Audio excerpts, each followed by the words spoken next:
wabarakatuh. Bertemu kembali dengan saya Jaria Abu Bakar SEMSI untuk mata kuliah Keuangan Publik. Baik adik-adik mahasiswa, untuk pertemuan kali ini membahas keuangan publik. Kita akan membahas kelanjutan dari materi yang lalu. Kalau materi yang lalu kita sudah membahas tentang barang-barang publik, ya, barang dan jasa publik. Kemudian kita juga sudah membedakan antara barang dan jasa publik dengan barang dan jasa privat. Kemudian kita juga sudah mempelajari tentang bagaimana menghitung nilai barang dan jasa tersebut, ya. Jadi ada beberapa metode yang dipakai untuk penentuan harga-harga dari pelayanan publik. Nah, untuk pertemuan kali ini kita akan membahas tentang kebijakan fiskal. Nah, kebijakan fiskal ini juga merupakan sesuatu hal yang penting untuk kita bahas karena memang kebijakan fiskal itu merupakan suatu kebijakan yang mengarah atau yang menelaah tentang penerimaan dan pengeluaran pemerintah atau biasa kita kenal dengan istilah anggaran pendapatan dan belanja negara. Nah, dalam pertemuan kali ini dengan tema kebijakan fiskal, ya, ini merupakan sarana bagi para mahasiswa untuk memahami tentang kebijakan fiskal. Kenapa? Karena di dalam kebijakan fiskal terdapat dua instrumen pokok, yaitu yang kita sebut dengan tax policy atau perpajakan, dan yang kedua adalah expenditure policy atau biasa kita kenal dengan istilah pengeluaran. Nah, penggunaan dua komponen utama tersebut diharapkan dari kebijakan fiskal ini mampu menjawab pertanyaan tentang bagaimana pengaruh penerimaan dan pengeluaran negara terhadap kondisi perekonomian seperti pengangguran dan inflasi, dan juga masalah atau permasalahan-permasalahan lain seperti pertumbuhan ekonomi dan lain sebagainya. Nah, setelah mempelajari materi hari ini, para mahasiswa diharapkan dapat memahami bagaimana sejarah perkembangan kebijakan fiskal, kemudian pengertian fiskal, ruang lingkup kebijakan fiskal, tujuan dari kebijakan fiskal, dan juga jenis dari kebijakan fiskal yang ada di Indonesia. Secara spesifik setelah mempelajari materi ini, maka kepada para mahasiswa atau siapapun yang bisa mengakses mata pelajaran ini atau mata kuliah ini sangat diharapkan dapat menjelaskan bagaimana sejarah perkembangan kebijakan fiskal, kemudian juga mampu menjelaskan lingkup dan pengertian kebijakan fiskal, dan juga menjelaskan tahapan dan analisis kebijakan fiskal, menjelaskan tujuan dari kebijakan fiskal, dan yang terakhir kepada para mahasiswa dan juga para pencari informasi tentang kebijakan fiskal ini dapat menjelaskan jenis-jenis dari kebijakan fiskal. Baik adik-adik mahasiswa, kita langsung masuk untuk melihat bagaimana sejarah dari kebijakan fiskal. Nah, sebelum tahun 1930-an, pengeluaran pemerintah hanya dianggap sebagai alat untuk membiayai kegiatan-kegiatan pemerintah dan dinilai berdasarkan atas manfaat langsung yang dapat ditimbulkannya, tanpa melihat pengaruhnya terhadap pendapatan nasional. Nah, sebaliknya, pajak juga hanya dianggap sebagai sumber pembiayaan pengeluaran negara dan belum diketahui pengaruhnya terhadap pendapatan nasional. Akibatnya dalam masa depresi pada tahun 1930-an, di mana penerimaan pemerintah mengalami penurunan, maka pengeluaran pemerintah pun harus dikurangi yang berakibat pada semakin rendahnya pendapatan nasional serta semakin lesunya perekonomian. Nah, sementara itu kebijakan yang dipercaya untuk menanggulangi deflasi atau inflasi pada saat itu hanyalah kebijakan moneter yang ternyata kenyataannya yang ternyata tidak mampu menanggulangi depresi yang terjadi pada saat itu. Mengapa kebijakan moneter tidak mampu menanggulangi depresi yang terjadi pada saat tersebut? Hal ini disebabkan oleh karena kebijakan moneter biasanya hanya berguna untuk merangsang kegiatan individu atau kegiatan swasta. Nah, ketika terjadi pengangguran dan harga-harga turun atau depresi, Maka cara yang ditempuh oleh kebijakan moneter adalah dengan menambah uang yang beredar lewat cara menurunkan tingkat suku bunga atau pemerintah membeli surat-surat berharga. Namun kenyataannya setelah pemerintah melakukan kebijakan tersebut, harga cenderung semakin turun, bukan semakin naik. Nah, maka investor tidak berani untuk melakukan investasi, sehingga penerimaan agregat tidak dapat meningkat dan depresi pun tidak bisa diselesaikan atau tidak bisa diobati. Oleh karena itu, bukan swasta, melainkan pemerintahlah yang harus berani ambil bagian dengan menyediakan atau membuat proyek-proyek yang membutuhkan pengeluaran pemerintah. Kenapa? Karena ketika pemerintah melakukan pengeluaran atau pemerintah melakukan pembelanjaan, maka pada saat itu geliat ekonomi akan terjadi kembali dan juga bisa mengurangi resiko dari depresi ekonomi, ya. Nah, itu sudah pernah kita bahas pada materi-materi sebelumnya, ya, bagaimana tentang peranan pemerintah di dalam perekonomian. Oke. Nah, selanjutnya kita lihat Keynes dalam bukunya yang diterbitkan pada tahun 1936 yang berjudul The General Theory of Employment, Interest and Money, atau kalau kita artikan adalah teori umum tentang kesempatan kerja, bunga dan uang, itu menjadi dasar dari perkembangan teori tentang kebijakan fiskal. Nah, ini dituliskan oleh Wolfson pada tahun 1979 di dalam bukunya, ya. Nah, dasar pikiran dalam kebijakan fiskal ialah bahwa pemerintah dan individu tidak akan sama tindakan ataupun pengaruhnya terhadap masyarakat secara keseluruhan. Mengapa? Hal ini disebabkan karena umumnya para individu akan mengurangi pengeluaran apabila penerimaannya menurun. Sedangkan pemerintah tidak harus melakukan hal yang sama seperti yang dilakukan oleh individu. Karena apabila pemerintah mengurangi pengeluarannya, maka tindakan ini justru akan lebih memperberat jalannya perekonomian. Karena menurunnya pengeluaran pemerintah akan berarti menurunnya pendapatan masyarakat sebagai objek pajak. Dan selanjutnya, apa yang terjadi? Yang terjadi adalah justru hal ini akan memperkecil penerimaan pemerintah lagi.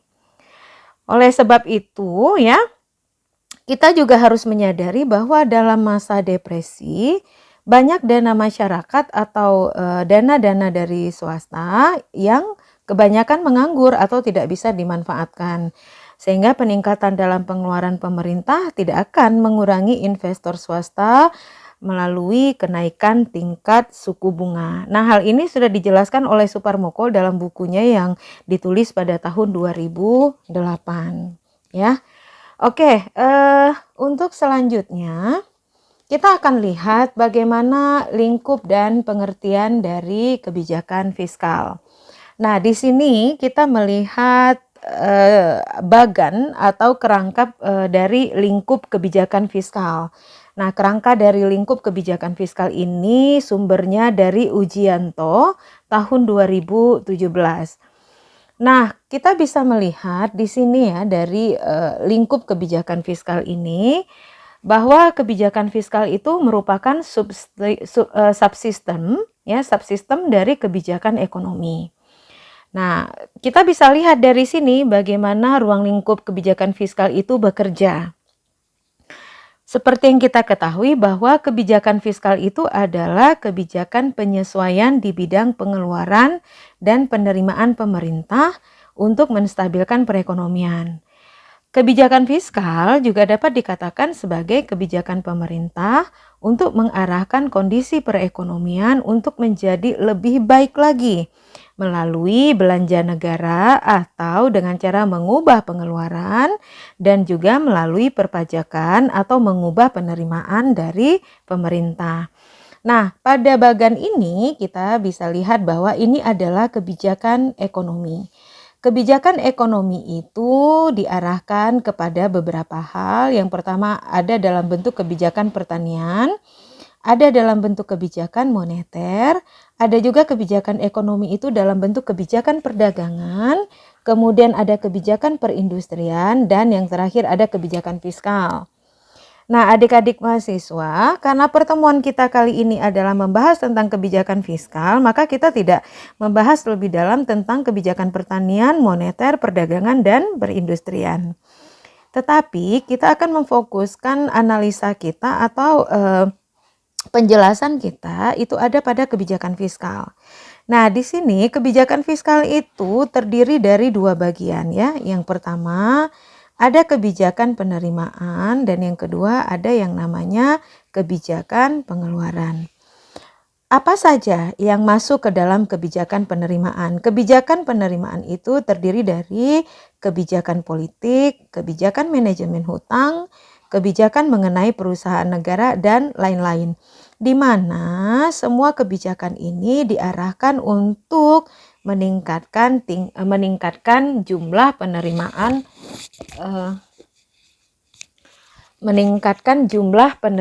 negara gitu ya. Nah, sedangkan untuk kebijakan pengeluaran itu ada pada kebijakan subsidi, kebijakan pekerjaan umum, dan juga ada kebijakan pengeluaran dalam bentuk transfer dan kebijakan lainnya. Nah, biasanya pemerintah ketika melakukan kebijakan pengeluaran dalam bentuk pembelanjaan oleh pemerintah itu sangat diharapkan pada akhirnya akan memunculkan multiplier effect. Multiplier effect di mana multiplier effect itu pada akhirnya akan membawa dampak kepada meningkatnya penerimaan negara atau penerimaan pemerintah.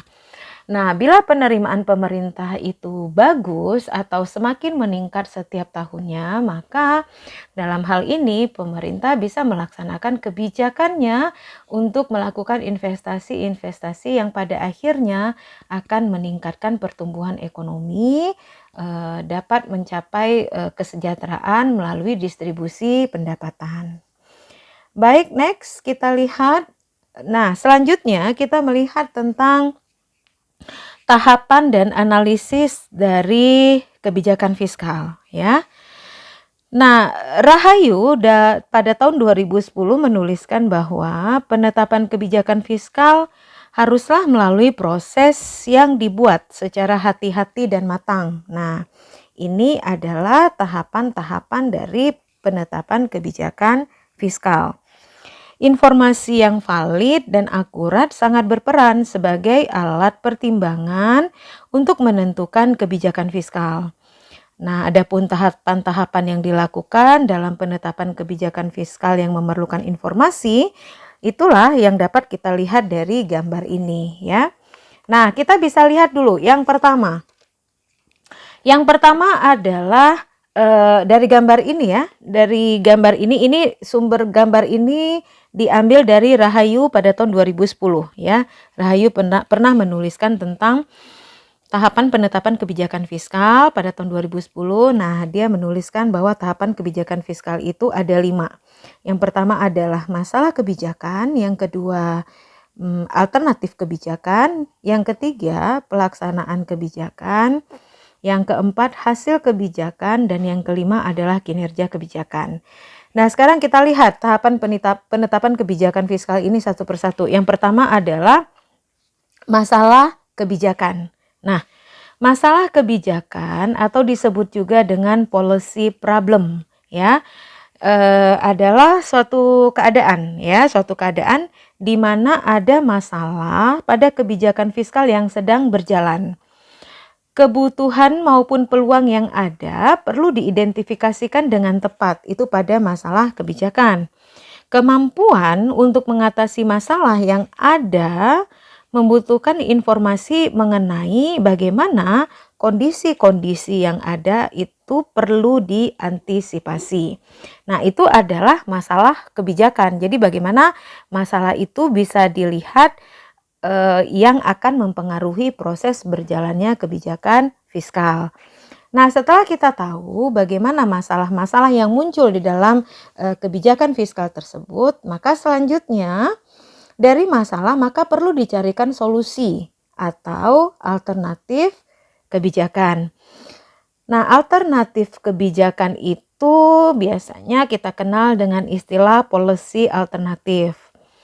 Policy alternatif ini kalau kita lihat sebenarnya merupakan potensi serangkaian tindakan yang dapat dilakukan oleh pemerintah untuk mengatasi masalah-masalah yang muncul dari kebijakan yang ada. Nah, informasi yang akurat dan tepat akan sangat membantu dalam penentuan alternatif kebijakan yang akan dilakukan oleh pemerintah. Nah, setelah kita melihat adanya alternatif kebijakan, setelah merumuskan bagaimana alternatif kebijakan itu dibuat, maka tahapan selanjutnya adalah masuk kepada pelaksanaan kebijakan. Nah, masih menurut Rahayu, pelaksanaan kebijakan itu disebut dengan policy action, ya. Policy action itu kalau dilihat adalah merupakan serangkaian langkah, ya. Dalam pelaksanaan kebijakan ini ada policy action, yaitu merupakan serangkaian langkah yang dipilih dan diterapkan untuk dilakukan berdasarkan alternatif kebijakan. Nah, jadi ini adalah langkah-langkah yang dilakukan oleh pemerintah berdasarkan alternatif kebijakan. Nah, langkah-langkah ini dirancang untuk mencapai hasil yang dapat diukur. Nah, kenapa perlu hasil yang dapat diukur? Agar bisa diketahui apakah alternatif kebijakan ini mampu menyelesaikan masalah-masalah yang muncul pada kebijakan, ya. Jadi dia harus terukur gitu. Nah, untuk menetapkan dan melaksanakan kebijakan ini, maka pemerintah sangat membutuhkan informasi, di mana kebutuhan informasi ini adalah merupakan sesuatu hal yang sangat mutlak. Nah, jadi kalau nggak ada informasi, pemerintah tidak bisa melaksanakan kebijakan tersebut atau tidak bisa melakukan policy action-nya. Nah, sesudah terlihat informasi dibutuhkan dalam pelaksanaan kebijakan ini, maka kebijakan itu bisa dilakukan dan dilaksanakan, kemudian kebijakannya bisa terukur. Nah, setelah itu baru masuk ke tahap yang berikutnya. Tahap berikutnya adalah hasil kebijakan. Hasil kebijakan ini atau biasa dikenal dengan istilah policy outcomes, yaitu hasil yang diperoleh dari pelaksanaan kebijakan, ya, dari pelaksanaan kebijakan di mana informasi yang didapat dari pelaksanaan kebijakan ini dapat dijadikan sebagai akibat, ya. Jadi itu informasi yang didapat sebagai akibat dari adanya pelaksanaan kebijakan ini. Kemudian setelah hasil kebijakan ini ada, maka diharapkan hasil kebijakan tersebut akan membantu para analisis untuk melakukan analisis hasil kebijakan yang ada. Nah, itu tadi, makanya perlu ada yang namanya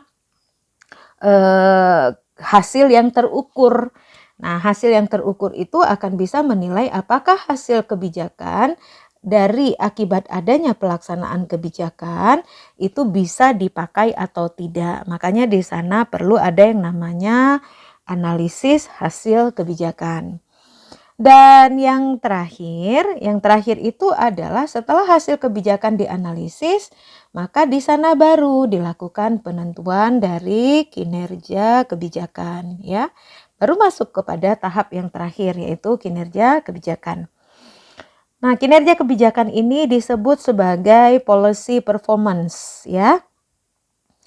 Yaitu suatu tingkatan di mana hasil kebijakan memberikan kontribusi untuk mendapatkan nilai yang ingin dicapai, ya, nilai yang ingin dicapai. Kemudian berdasarkan kinerja kebijakan ini, ya, dan informasi yang diperoleh dari hasil pengolahan data, para analis akan dapat menentukan apakah masalah kebijakan tersebut sudah dapat diatasi atau belum, atau mungkin perlu memformulasikan ulang masalah kebijakan yang ada gitu, ya.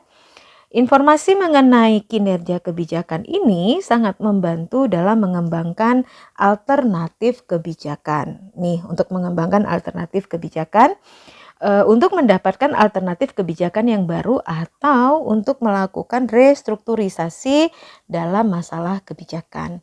Nah, ini adalah tahapan-tahapan yang ada di dalam penetapan kebijakan fiskal, di mana dimulai dari perumusan masalah kebijakan, kemudian dicarikan solusi dalam bentuk alternatif kebijakan. Setelah didapat alternatif kebijakan, maka kebijakan itu dilaksanakan.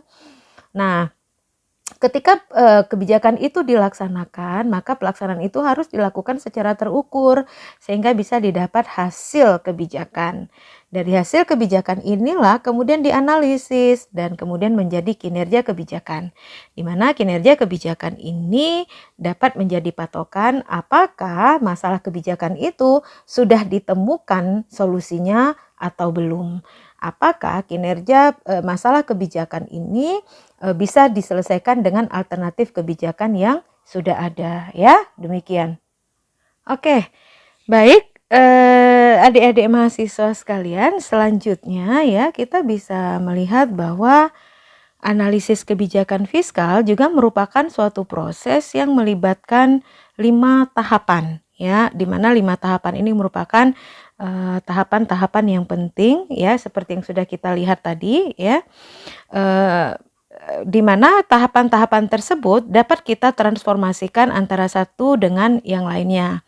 Nah, untuk mentransformasikan 5 kebijakan tadi, ya, 5 tahapan kebijakan dari analisis kebijakan fiskal tadi, maka kita bisa mentransformasikan antara satu masalah dengan yang lainnya dengan menggunakan 6 metode analisis kebijakan.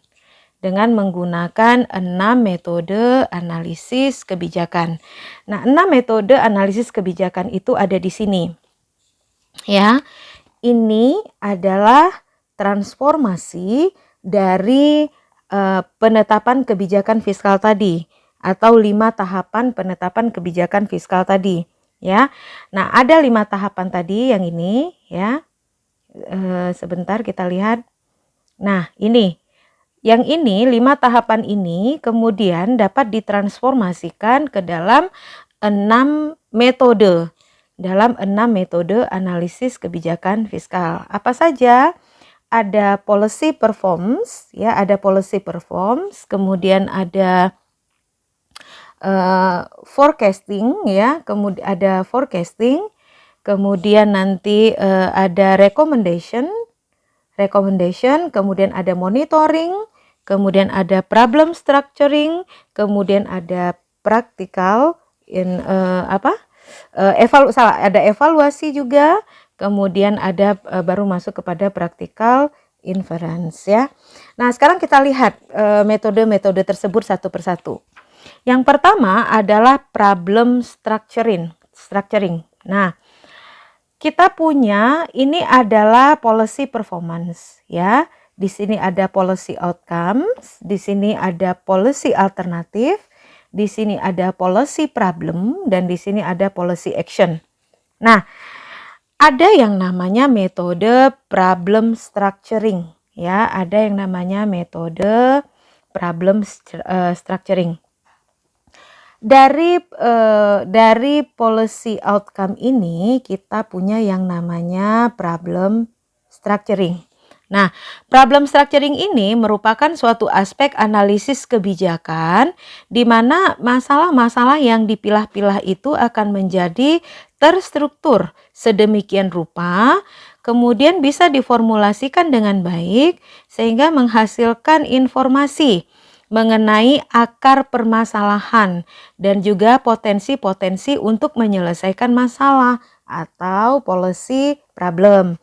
Nah, jadi dari problem structuring ini diharapkan bisa menemukan atau memberikan informasi, ya, informasi akar permasalahan dan potensi-potensi masalah atau potensi-potensi penyelesaian masalah yang dilakukan melalui policy problem. Nah, selanjutnya, ya, dari problem structuring kita bisa menyelesaikan atau memberikan saran dan informasi bagi penetapan policy problem. Kemudian di sana ada yang namanya dari policy problem ada yang namanya forecasting. Ya. Nah, Forecasting ini merupakan metode dalam menganalisis kebijakan dengan membuat proyeksi maupun prediksi yang menghasilkan informasi tentang kemungkinan konsekuensi yang mungkin akan timbul di masa yang akan datang, di mana konsekuensi ini yang diatasi takut kalau akan muncul di masa yang akan datang itu dapat berupa berbagai alternatif dari pemecahan masalah.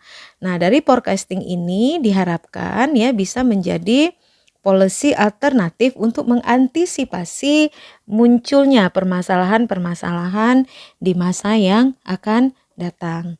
Nah, setelah mampu memberikan informasi bagi policy alternatif ini, bagi penetapan kebijakan alternatif, maka di sana akan keluar yang namanya rekomendasi. Ya, akan keluar yang namanya rekomendasi.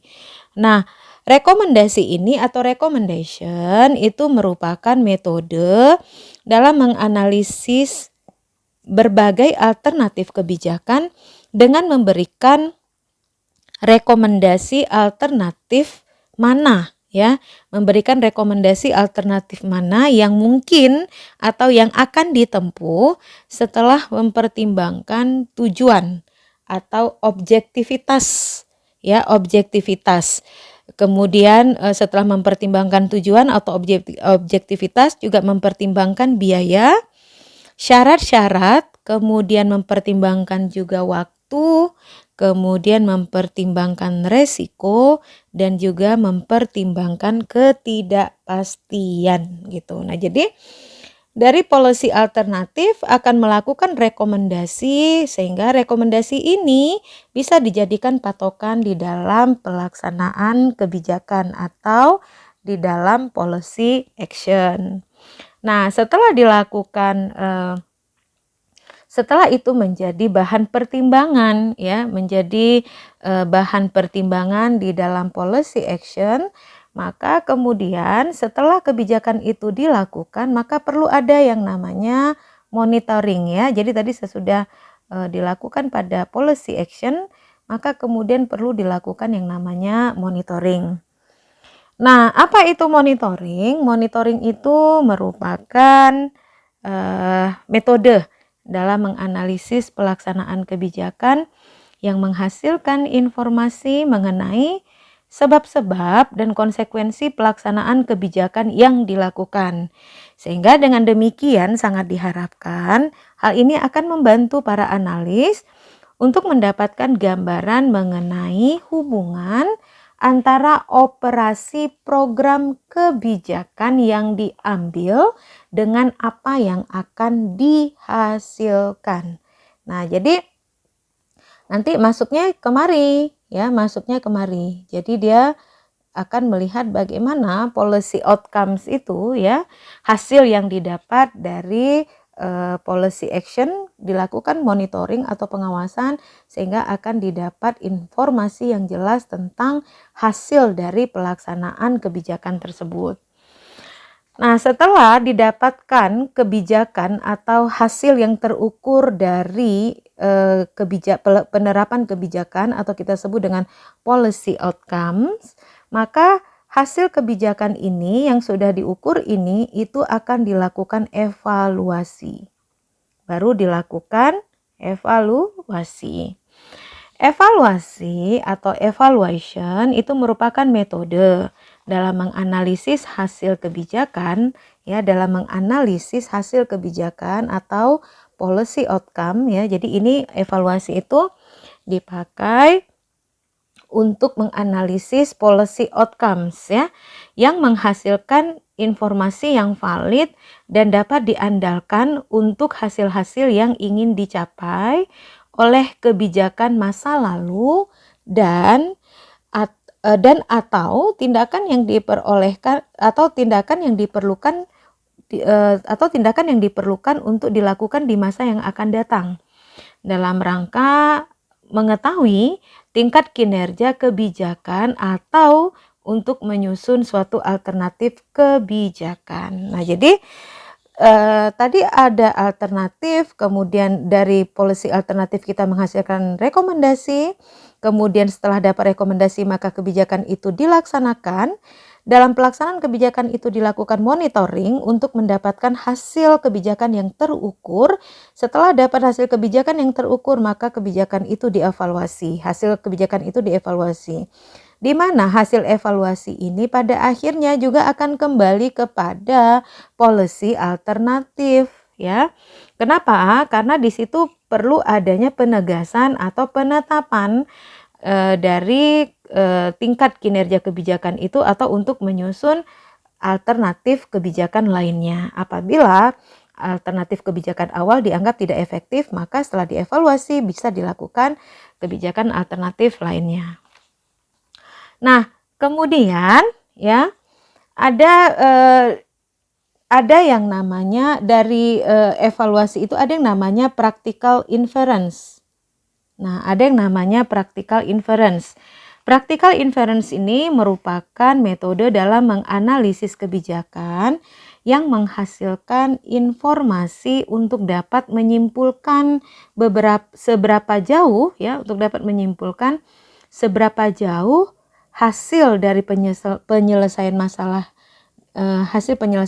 itu didapat terhadap kebijakan yang dijalankan berdasarkan kinerja kebijakan atau berdasarkan policy performance. Jadi evaluasi ini juga selain untuk melihat policy alternatif, evaluasi ini juga dipakai untuk melihat bagaimana policy performance itu bekerja sehingga bisa menghasilkan practical inference, yaitu metode dalam menganalisis kebijakan yang akan menghasilkan informasi untuk menyimpulkan seberapa jauh hasil penyelesaian masalah itu efektif atau tidak, ya. Dan pada akhirnya kalau seandainya tidak efektif, maka itulah yang akan menjadi policy problem, ya.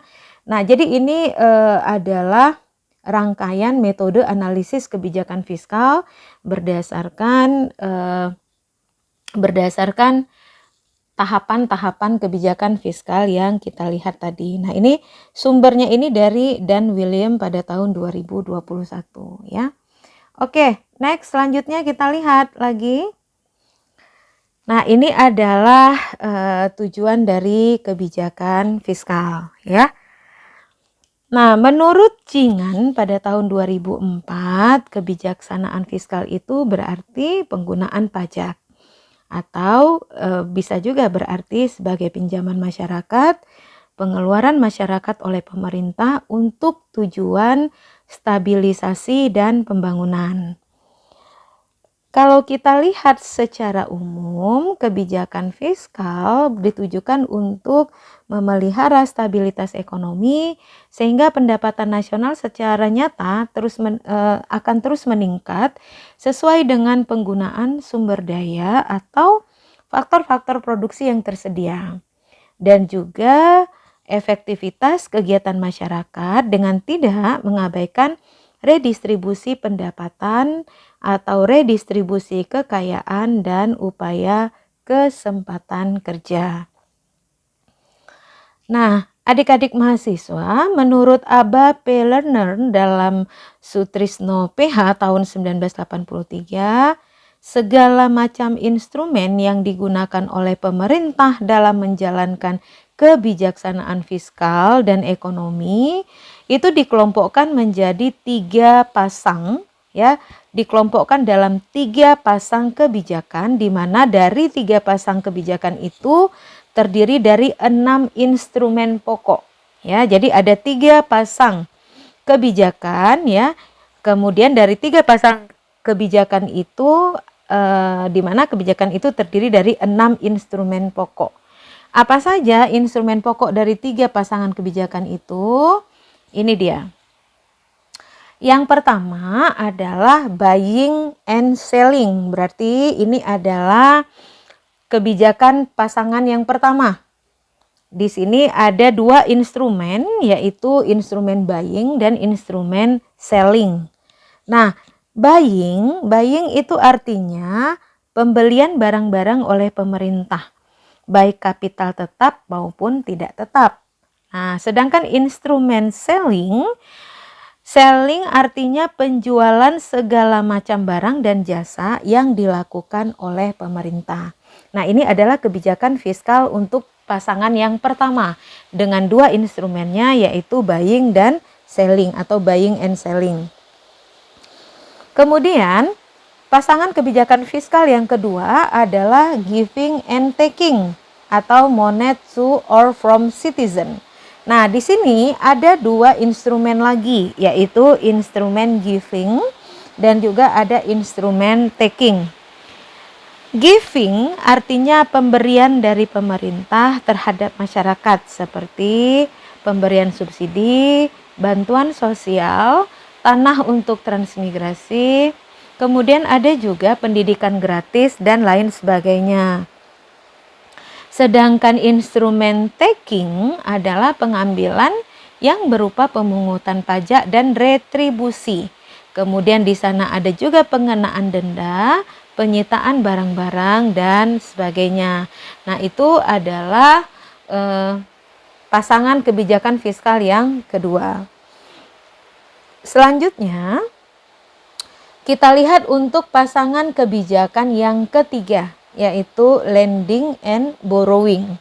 Nah, di sini instrumen yang bekerja adalah instrumen lending dan yang kedua adalah instrumen borrowing. Nah, jadi instrumen lending artinya adalah pemberian pinjaman. Misalnya kredit pemberian perumahan murah atau kredit untuk intensifikasi pertanian dan lain sebagainya. Sedangkan borrowing dimaksudkan adalah pinjaman yang dilakukan oleh pemerintah kepada masyarakat dan termasuk di dalamnya pinjaman jangka pendek, misalnya obligasi pemerintah, ya, dan lain sebagainya. Nah, jadi ini adalah 3 pasang kebijakan fiskal yang dipakai dengan 6 instrumen. Yaitu ada instrumen buying, selling, giving, taking, lending, dan borrowing, ya. Nah, selanjutnya kita bisa melihat tujuan dari kebijakan fiskal menurut John F. Dewey tahun 1968, di mana John menyebutkan bahwa ada beberapa tujuan dari kebijakan fiskal. Yang pertama adalah untuk meningkatkan produksi nasional atau PDB dan pertumbuhan ekonomi, atau kebijakan fiskal ini juga ditujukan untuk memperbaiki keadaan ekonomi. Nah, bagaimana kebijakan fiskal itu meningkatkan produksi nasional dan untuk meningkatkan pertumbuhan ekonomi serta memperbaiki keadaan ekonomi? Kita bisa lihat tabel berikut. Nah, dalam tabel ini adalah tabel pertumbuhan ekonomi di negara-negara ASEAN. Ada Brunei, Kamboja, Indonesia, Laos, Malaysia, Myanmar, Filipina, Singapura, Thailand, Vietnam, dan Asian 5, ya, atau Asian 5.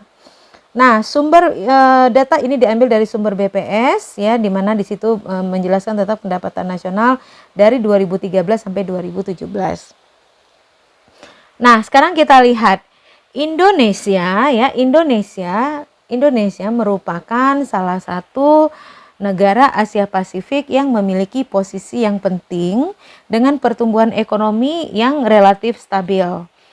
Kalau kita lihat berdasarkan laporan Organisasi Dana Moneter Internasional atau IMF, 5 negara anggota ASEAN atau ASEAN 5, yakni ada Indonesia, Malaysia, Filipina, Thailand, dan Vietnam, secara total mencapai pertumbuhan ekonomi sebesar 5,34%, ya, mengalami kenaikan, ya, sebesar 5,34% pada tahun 2017.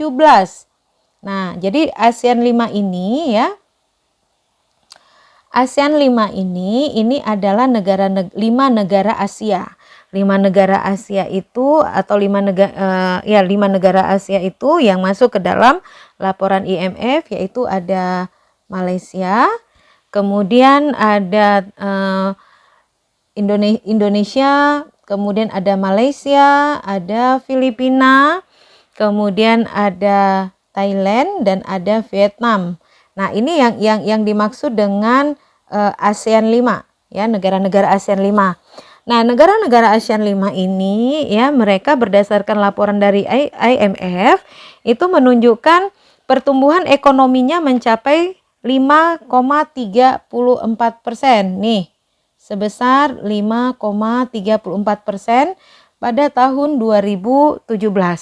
Nah, ini lebih tinggi dibandingkan dengan apa yang diraih oleh negara 5 ASEAN ini pada tahun 2016. Kenapa? Karena pada tahun 2016 mereka negara 5 ASEAN ini hanya mampu mencapai sebesar 4,95%. Kamboja itu menjadi negara dengan pertumbuhan tertinggi di kawasan ASEAN. Kamboja ya, yakni Kamboja sebesar 6,95%. Nih Kamboja. Nah, jadi negara-negara 5 ASEAN ini juga tingkat pertumbuhannya di tahun 2017 berada di bawah tingkat pertumbuhan Kamboja. Ya, kemudian diikuti oleh Laos PDR ya, nih diikuti oleh Laos sebesar 6,83%. Kemudian selanjutnya diikuti oleh Vietnam dengan pertumbuhan sebesar 6,81%. Nih, 6,81%. Kemudian disusul lagi dengan Myanmar sebesar 6,72%. Myanmar, kemudian Filipina sebesar 6,67%. 6,67%. Malaysia sebesar 5,90%. 5,90%. Indonesia. Nah, Indonesia termasuk yang kecil ya, sebesar 5,07%. Ya. Dan ada Thailand sebesar 3,90%. Diikuti dengan Singapura 3,62%, dan yang terendah itu ada pada Brunei sebesar 0,55%. Nah, jadi kalau kita lihat di sini ya, bahwa tingkat pertumbuhan ekonomi kalau digabungkan secara rata-rata dari kenaikan ASEAN 5 ini, 5 negara ASEAN ini, kalau dirata-ratakan itu pertumbuhan ekonomi mereka itu hanya sebesar 5,34%. Tetapi kalau kita lihat secara masing-masing negara, justru Indonesia itu masih berada di bawah pertumbuhan rata-rata ya. Sedangkan untuk Kamboja, kemudian ada untuk Laos, kemudian ada Myanmar, Filipina ya, dan yang terakhir Vietnam, mereka justru mendapatkan tingkat pertumbuhan itu di atas 5,34% ya. Baik, adik-adik, demikian analisis untuk pertumbuhan ekonomi negara ASEAN untuk melihat tujuan dari kebijakan fiskal menurut John F. Dewey di tahun 1968. Nah, kemudian yang kedua ya, tujuan dari kebijakan fiskal yang kedua menurut John F. Dewey adalah untuk memperluas tenaga kerja dan mengurangi pengangguran atau mengusahakan kesempatan kerja, di mana tujuan untuk mempertahankan kesempatan kerja penuh atau full employment itu merupakan upaya untuk mencegah terjadinya pengangguran. Kegagalan dalam menyediakan ruang kerja bagi masyarakat justru akan menimbulkan tidak tercapainya target pendapatan nasional dan menghambat laju pertumbuhan ekonomi yang optimal. Di samping itu juga, bila pengangguran semakin besar, maka yang dikhawatirkan akan berdampak negatif terhadap kehidupan masyarakat. Kenapa? Karena timbulnya gejolak sosial seperti tindakan kejahatan atau tindakan kriminal dan juga bahkan kerusuhan sosial mungkin saja terjadi akibat dari dampak negatif karena terhambatnya laju pertumbuhan ekonomi yang optimal. Nah, saya ingat pernah melihat data tentang tingkat kesempatan kerja atau disebut dengan TKK di Indonesia, bahwa di Indonesia itu peningkatan mengalami peningkatan TKK di setiap tahunnya, sedangkan tingkat pengangguran terbukanya TPT itu mengalami penurunan dari tahun 2015 hingga tahun 2018. Itu secara umum ya. Secara umum saya pernah lihat bahwa tingkat kesempatan kerja di Indonesia mengalami peningkatan, sehingga kalau tingkat kesempatan kerja itu meningkat maka otomatis tingkat pengangguran terbuka pun menurun. Itu ada pada periode 2015 hingga pada tahun 2018, dan itu juga ada datanya dari BPPS ya, BPS ya. Kalau saudara ingin lihat itu ada pada data BPS tentang keadaan angkatan kerja di Indonesia ya. Nah, posisi TKK yang tertinggi di Indonesia itu ada di Provinsi Bali ya. Kondisi TKK itu tingkat kesempatan kerja. Nah, TKK tertinggi di Indonesia atau tingkat kesempatan kerja tertinggi di Indonesia itu ada di Provinsi Bali, yang merupakan provinsi dengan destinasi wisata yang cukup tinggi di Indonesia. Nah, karena mereka menjadi destinasi wisata, maka Bali telah mampu menciptakan lapangan ya. Bali telah mampu menciptakan lapangan kerja yang banyak dan luas, sehingga angkatan kerja pun mampu terserap di Provinsi Bali. Nah, selanjutnya kita akan melihat tujuan dari fiskal itu untuk yang ketiga. Tujuan dari kebijakan fiskal yang ketiga adalah untuk menstabilkan harga barang secara umum, khususnya untuk mengatasi inflasi. Nah, di sini kita bisa lihat tabel ya. Di sini kita bisa lihat tentang tabel laju inflasi dunia, negara maju, negara berkembang, dan juga ASEAN dalam bentuk persentase dari tahun 2013 sampai tahun 2017. Nah, di sini dalam mempertahankan kestabilan harga umum pada tingkat yang layak, itu masih menjadi salah satu aspek dari tujuan kebijakan fiskal. Karena harga-harga umum yang terus-menerus meningkat pada suatu saat dan di tingkat tertentu hanya akan menguntungkan para pelaku bisnis saja.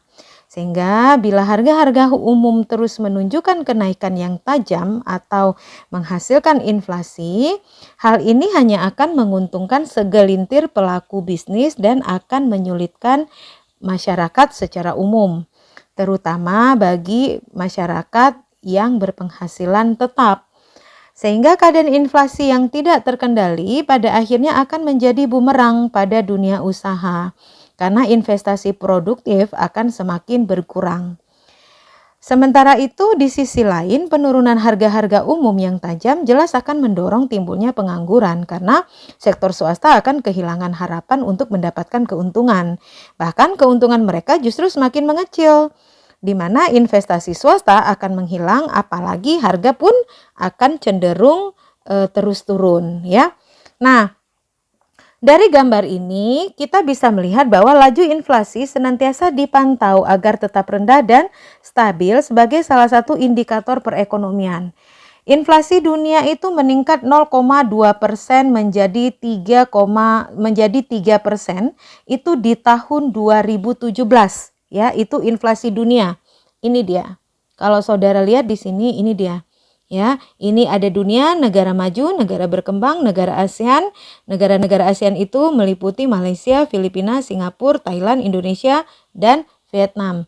Nah, di sini kita lihat inflasi dunia meningkat dari 0,2% menjadi 3% pada tahun 2017.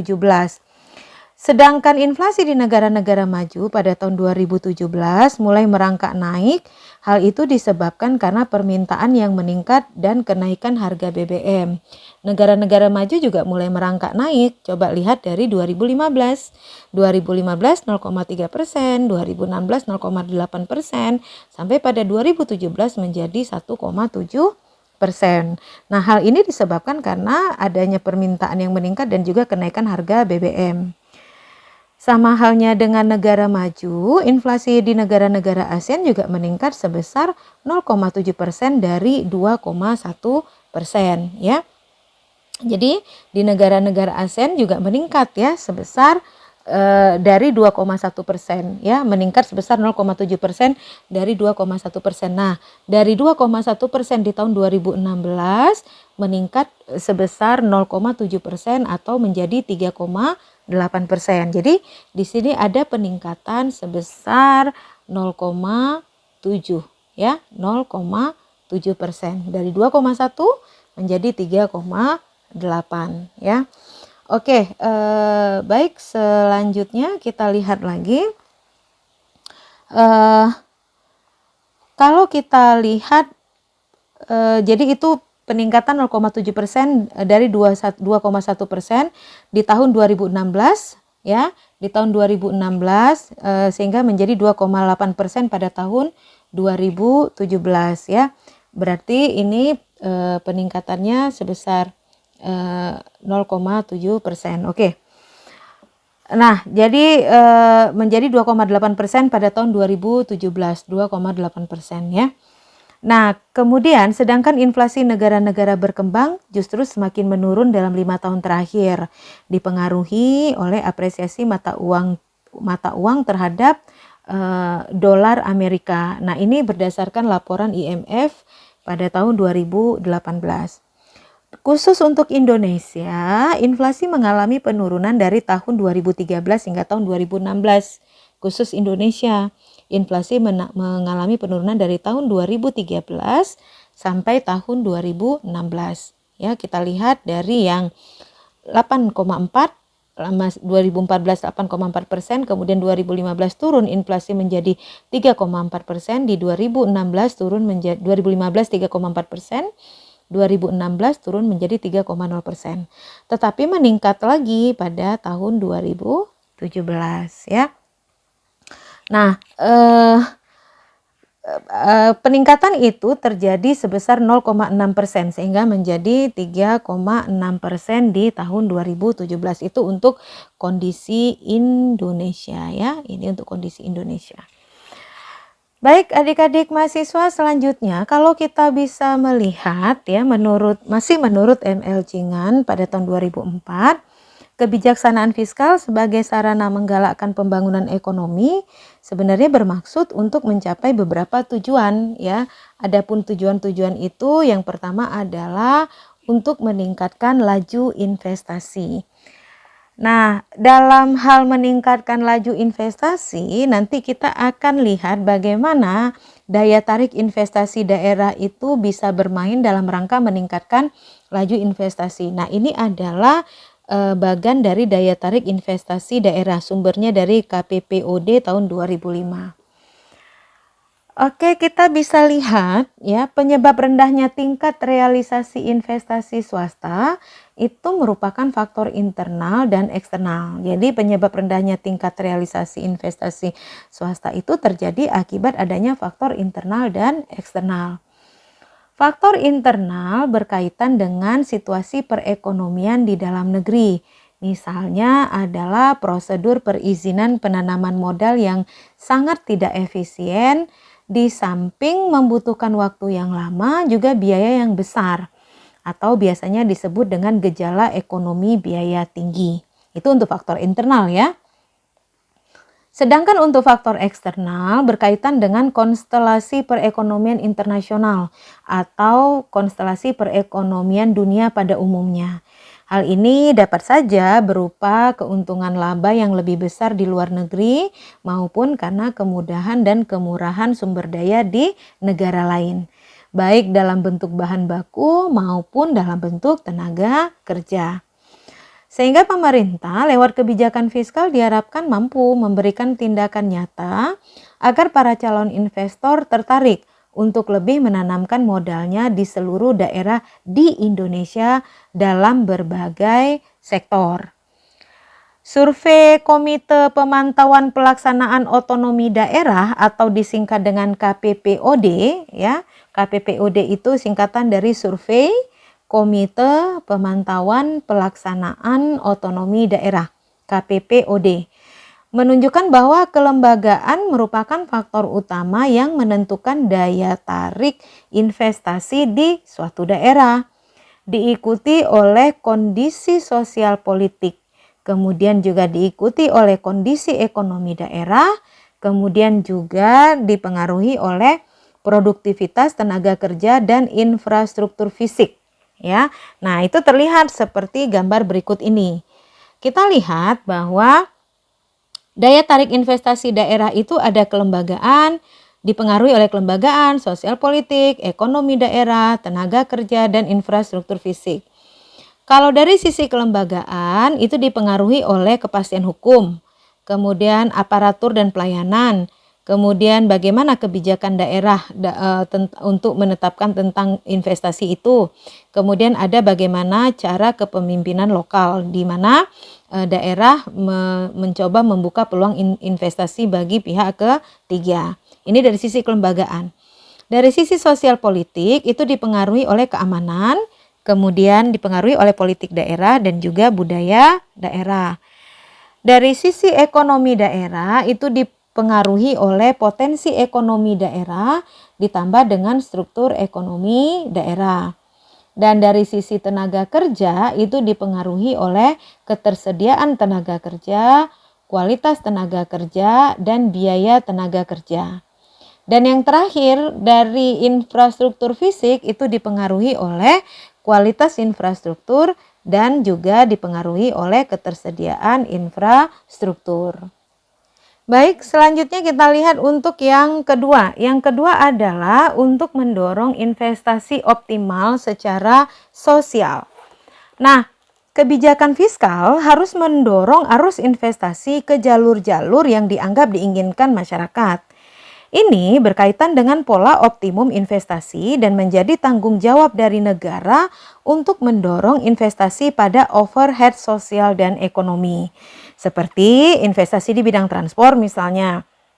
Kemudian investasi di bidang perhubungan, kemudian juga di bidang pengembangan tenaga dan sungai, kemudian juga investasi di bidang konservasi lahan untuk overhead ekonomi.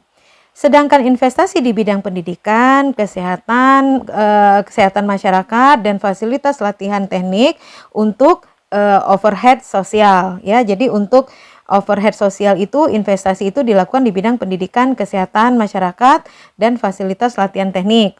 Kemudian untuk kedua kategori investasi ini, baik yang untuk overhead ekonomi maupun untuk overhead sosial, itu akan menghasilkan ekonomi eksternal, di mana keduanya cenderung dapat memperluas pasar, kemudian meningkatkan produktivitas dan mengurangi biaya produksi, gitu ya. Nah, jadi untuk mendorong investasi optimal secara sosial itu berkaitan dengan pola investasi untuk mendorong pada kondisi baik secara overhead ekonomi maupun secara overhead sosial. Kalau untuk mendorong overhead ekonomi, itu investasinya dilakukan di bidang transport, perhubungan, pengembangan tenaga dan sungai, konservasi lahan. Sedangkan untuk overhead sosial itu dilakukan pada investasi di bidang pendidikan, kesehatan masyarakat, dan fasilitas latihan teknik, ya.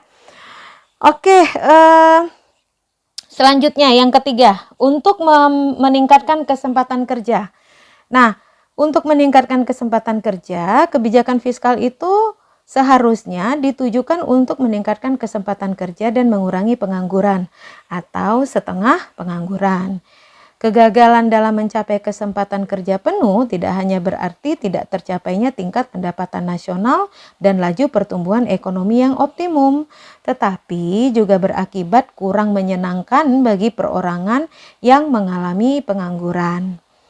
Nah, kalau kita lihat pada kondisi kesempatan kerja penuh atau full employment dapat diartikan sebagai keadaan di mana semua pemilik faktor produksi yang ingin mempekerjakannya pada tingkat harga atau upah yang berlaku dapat memperoleh pekerjaan bagi faktor-faktor produksi tersebut. Dengan definisi tersebut, maka kita bisa melihat bagaimana pencapaian kesempatan kerja penuh itu sangat sulit untuk dicapai. Mengapa demikian? Karena pada setiap saat tertentu selalu ada saja faktor-faktor produksi yang kehilangan lapangan pekerjaan dan pada saat itu pula belum mendapatkan pekerjaan berhubung dengan adanya, atau hal ini terjadi karena adanya ketidaksempurnaan pasar. Nah, namun sudah menjadi kewajiban pemerintah untuk dapat mengurangi pengangguran tenaga kerja ini secara bertahap. Karena tingkat pengangguran yang tinggi mempunyai pengaruh sosial yang sangat luas. Kalau kita lihat apabila terdapat tingkat pengangguran yang tinggi, maka otomatis pemerintah harus memperbesar pengeluaran total dengan jalan menurunkan pajak atau memperbesar pengeluaran pemerintah saja. Atau pemerintah bisa melakukan dua-duanya. Dua-duanya itu yaitu menurunkan pajak sekaligus memperbesar pengeluaran pemerintah. Ya, demikian. Baik, selanjutnya untuk yang keempat, tujuannya itu adalah untuk meningkatkan stabilitas ekonomi di tengah ketidakstabilan internasional.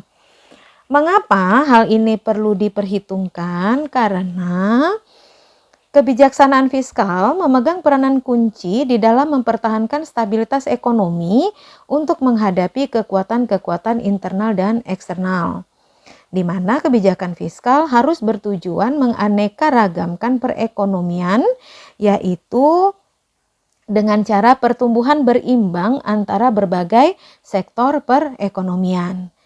Sehingga dalam rangka mengurangi dampak gerakan siklis internasional, diperlukan juga suatu kebijakan fiskal kontrasiklis melalui anggaran defisit pada masa depresi dan anggaran surplus pada masa inflasi. Namun kebijakan tersebut harus dilengkapi dengan tindakan moneter yang tepat. Misalkan nih, dalam rangka mengurangi dampak internasional, fluktuasi siklis pada masa boom, harus diterapkan pajak ekspor dan impor. Pajak ekspor dapat menyedot pendapatan yang timbul dari kenaikan harga di pasar dunia, sedangkan bea impor yang tinggi pada impor barang konsumsi dan barang mewah itu dilakukan untuk menghambat penggunaan daya beli tambahan, ya. Dan adik-adik mahasiswa, kita lihat untuk pengaruh yang kelima, tujuan yang kelima itu adalah untuk menanggulangi inflasi. Di mana dalam rangka untuk menanggulangi inflasi ini, kebijakan fiskal harus memiliki tujuan untuk menanggulangi tendensi inflasi yang melekat pada perekonomian yang sedang berkembang. Harga-harga umum yang meningkat terus mempunyai akibat yang tidak menggembirakan. Mengapa? Karena hal ini memang disebabkan karena inflasi dapat mempersulit kehidupan orang-orang yang berpenghasilan rendah, dan terutama mereka yang berpenghasilan tetap. Selain itu, kita juga bisa melihat bahwa inflasi yang deras akan cenderung melemahkan juga sektor swasta. Mengapa? Karena investasi produktif umumnya akan berubah menjadi investasi dalam barang-barang tahan lama, seperti misalnya investasi terhadap rumah, tanah, dan lain sebagainya. Nah, dalam jangka panjang, inflasi tentunya akan berakibat pada kurangnya kepercayaan masyarakat pada pemerintahnya. Dalam periode inflasioner, kebijakan fiskal yang dapat ditempuh adalah bagaimana caranya pemerintah berusaha memperkecil pengeluaran dan selain itu menaikkan tingkat pajak sehingga akan mengurangi pengeluaran konsumsi, ya. Nah, itu semua adalah kebijakan yang dilakukan oleh pemerintah. Dan yang terakhir, ya, menurut Jingen, kebijakan fiskal itu dijadikan sebagai sarana untuk menggalakkan pembangunan ekonomi dengan maksud untuk mencapai tujuan. Yang keenam adalah untuk meningkatkan dan meredistribusikan pendapatan nasional.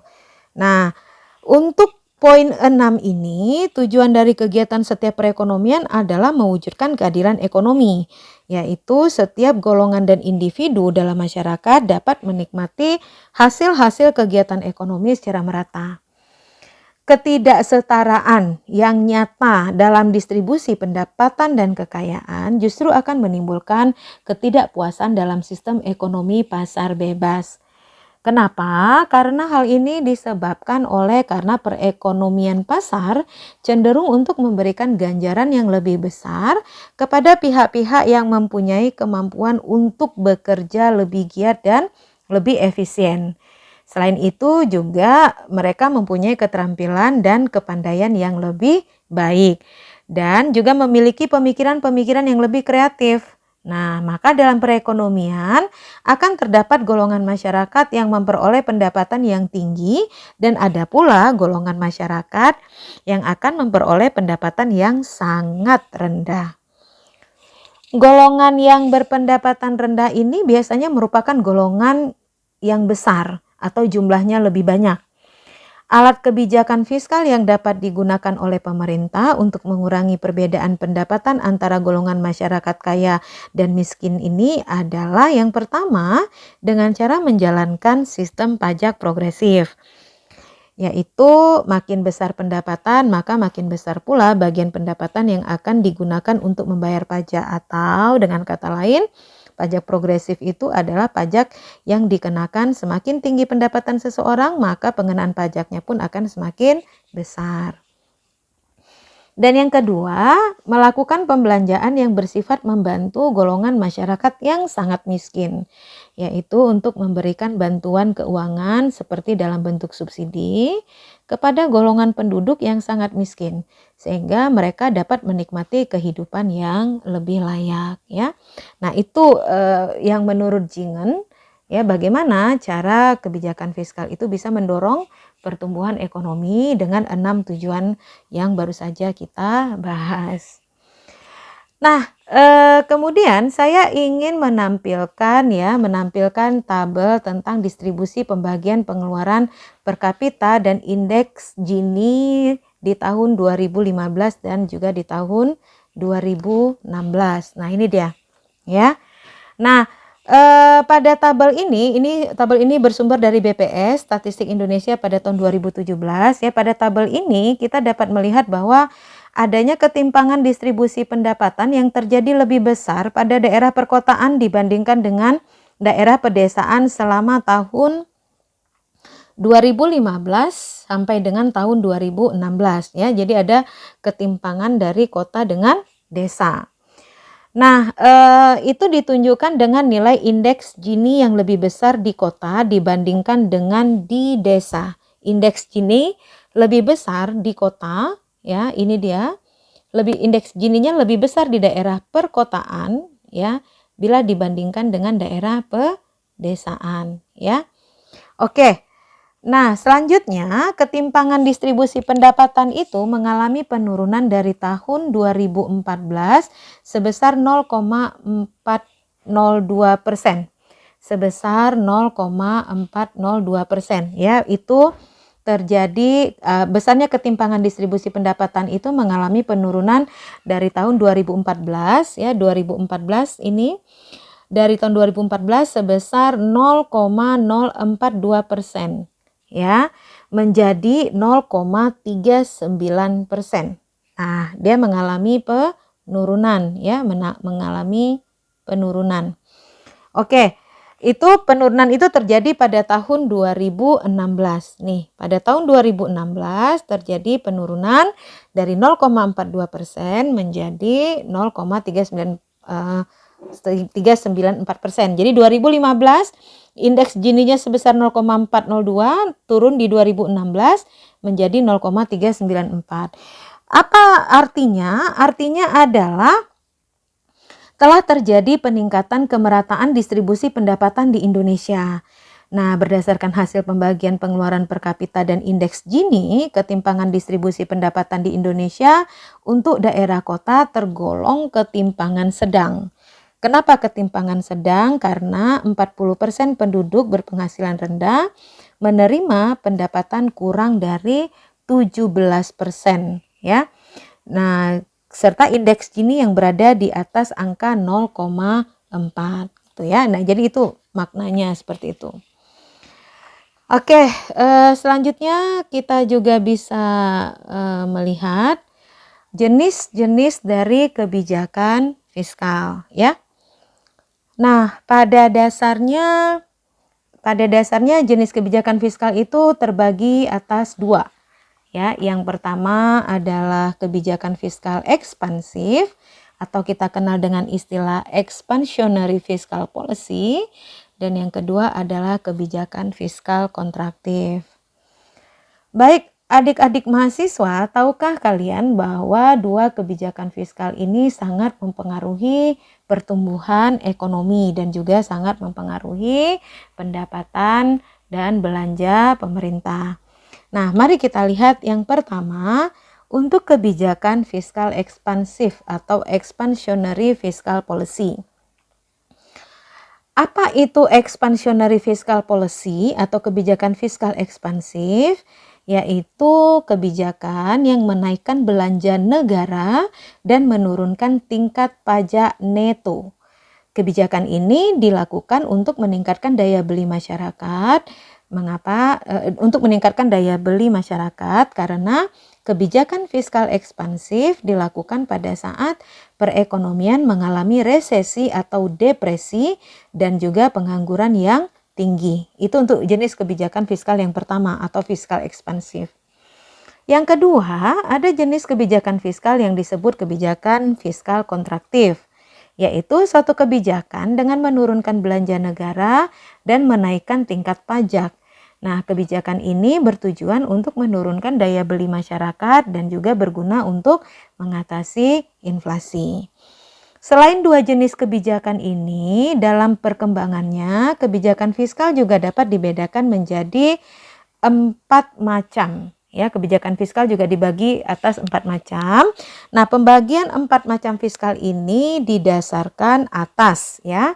Didasarkan atas yang pertama, satu, didasarkan atas pembiayaan fungsional atau dikenal dengan istilah the functional finance. Kemudian yang kedua berdasarkan atas pendekatan anggaran terkendali atau the managed budget approach. Yang ketiga adalah stabilitas anggaran, the stabilizing budget. Dan yang keempat pendekatan anggaran belanja berimbang atau balance budget approach. Baik adik-adik mahasiswa yang saya sayangi, kita lihat dulu bagaimana kebijakan fiskal ini dibedakan. Yang pertama berdasarkan pembiayaan fungsional atau the functional finance. Tokoh dari kebijakan fiskal jenis ini sebenarnya adalah AP Lerner, ya, AP Lerner. Di mana dalam hal ini pengeluaran pemerintah ditentukan sedemikian rupa sehingga tidak berpengaruh langsung terhadap pendapatan nasional. Nah, berdasarkan konsep ini, pengeluaran pemerintah, pajak, dan pinjaman dipertimbangkan secara terpisah. Di satu sisi, pengeluaran pemerintah ditetapkan dengan memperhatikan akibat-akibat tidak langsung terhadap pendapatan nasional, terutama yang berkaitan dengan peningkatan kesempatan kerja. Dan di sisi lain, pengenaan pajak bukan digunakan untuk meningkatkan penerimaan negara, tetapi digunakan sebagai alat untuk mengatur kegiatan dan produktivitas sektor swasta. Kalau kita lihat pada saat terjadi pengangguran, ya, sektor pajak dikurangi, bahkan benar-benar tidak diperlukan. Dan pinjaman yang diperoleh dengan menjual obligasi pemerintah digunakan sebagai alat untuk menekan terjadinya inflasi melalui pengurangan jumlah dana yang dimiliki oleh masyarakat. Kemudian bila pelaksanaan pajak dan pinjaman dirasakan tidak memenuhi harapan, jalan terakhir yang ditempuh oleh pemerintah adalah melakukan pencetakan uang. Nah, seperti itu.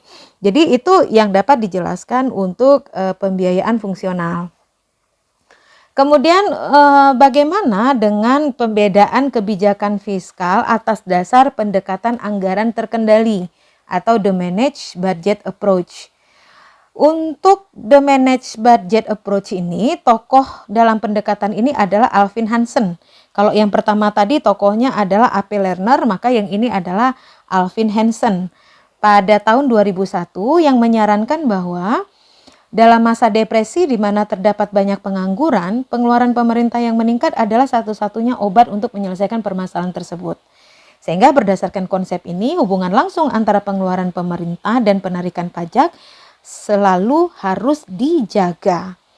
Kemudian untuk menghindarkan atau memperkecil ketidakstabilan ekonomi selalu diadakan penyesuaian dalam anggaran sehingga pada suatu saat anggaran yang dapat dibuat apakah defisit atau surplus itu dapat disesuaikan dengan situasi yang dihadapi, ya. Dan berikutnya kita akan melihat bagaimana kebijakan fiskal itu dibedakan atas dasar stabilitas anggaran atau the stabilizing budget. Nah, untuk konsep stabilitas anggaran itu disebut juga dengan stabilisasi anggaran otomatis, karena di sini kebijakan ini menekankan pada mekanisme otomatis dalam politik fiskal, di mana penyesuaian penerimaan dan pengeluaran pemerintah secara otomatis terjadi dengan sendirinya dan langsung menstabilkan perekonomian sedemikian rupa, ya, tanpa harus ada ikut campur tangan pemerintah secara langsung yang secara sengaja atau direncanakan. Nah, berdasarkan stabilisasi perekonomian yang otomatis ini, pengeluaran pemerintah itu ditentukan berdasarkan perkiraan manfaat dan perkiraan biaya relatif dari berbagai macam program. Jika terjadi kemunduran dalam dunia usaha, maka pengeluaran pemerintah dan pengenaan pajak itu tidak diubah, sehingga terjadi penurunan penerimaan pajak penghasilan. Nah, adik-adik, kalau kita lihat di sisi lain, pengeluaran pemerintah cenderung meningkat karena berbagai kewajiban pemerintah dalam bentuk belanja untuk pembayaran gaji pegawai, pembayaran gaji pensiunan, menyokong kesejahteraan sosial dan kewajiban lainnya juga harus segera dipenuhi, ya. Jadi itu dia untuk stabilitas anggaran dan atau disebut dengan the stabilizing budget, ya. Jadi dalam hal ini bagaimana pemerintah melihat jika terjadi kemunduran dalam dunia usaha, bagaimana pengeluaran pemerintah, pengenaan atas pajak yang bisa diubah, tetapi juga di sisi lain pemerintah juga harus tetap memenuhi kewajiban pemerintah dalam belanja berupa pembayaran gaji pegawai, pembayaran gaji pensiun, dan juga untuk menyokong kesejahteraan sosial, gitu ya. Oke, dan yang terakhir itu adalah bagaimana pembedaan kebijakan fiskal berdasarkan pendekatan anggaran belanja berimbang atau kita kenal dengan istilah balance budget approach, ya. Konsep anggaran berdasarkan pendekatan anggaran belanja berimbang menekankan kepada keharusan keseimbangan antara penerimaan dan pengeluaran, di mana pendekatan ini selalu mempertahankan anggaran belanja yang seimbang. Sehingga pada masa depresi, pengeluaran pemerintah akan ditingkatkan, namun penerimaan dari sektor pajak ditingkatkan yang diikuti dengan upaya untuk tidak menimbulkan deflasi yang berkelanjutan. Tetapi sebaliknya, kalau kita lihat dalam masa inflasi, sektor perpajakan akan dimanfaatkan secara terarah untuk mencegah timbulnya dampak inflasi yang tidak diharapkan. Nah, itu perkembangan dari kebijakan fiskal yang dibedakan atas 4 dasar dan juga jenis-jenis kebijakan fiskal yang berlaku di Indonesia. Baik adik-adik mahasiswa keuangan publik atau siapapun yang melihat video ajar ini, semoga apa yang kita bahas hari ini membawa dampak positif, ya, dampak positif, dan juga bisa memberikan informasi yang berguna bagi siapa saja yang membutuhkan informasi ini. Nah, bagi adik-adik mahasiswa, terima kasih sudah belajar dan melihat apa yang disampaikan. Semoga semua penjelasan yang saya lakukan bisa disimak dan bisa dipahami dengan sangat mudah. Nah, kepada adik-adik saya mohon untuk tetap semangat dalam belajar, ya. Semoga video ajar ini bisa sangat membantu perkuliahan adik-adik di masa daring ini. Baik, terima kasih. Semoga apa yang saya sampaikan ini bermanfaat, dan ingatlah selalu bahwa kita sebagai manusia, sebagai makhluk sosial selalu diberikan akal dan pikiran bagi kita agar bisa terus berpikir dan melihat apa yang sebaiknya kita lakukan. Sehingga mulailah dari mana kita berada, gunakan apa yang kita punya, dan lakukan apa yang kita bisa untuk meraih apapun yang kita impikan dan apapun yang kita cita-citakan. Terima kasih sekali lagi, dan untuk itu pertemuan hari ini saya akhiri dengan billahi taufik wal hidayah. Assalamualaikum warahmatullahi wabarakatuh.